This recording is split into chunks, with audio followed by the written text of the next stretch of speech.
asado deli. Ayun oh.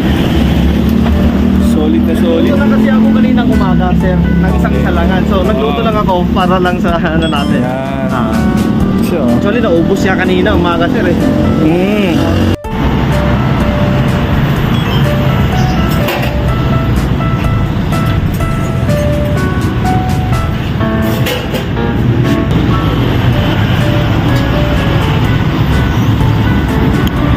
Kahit daylight siya talagang pero yan oh. Solid na solid yan. Close.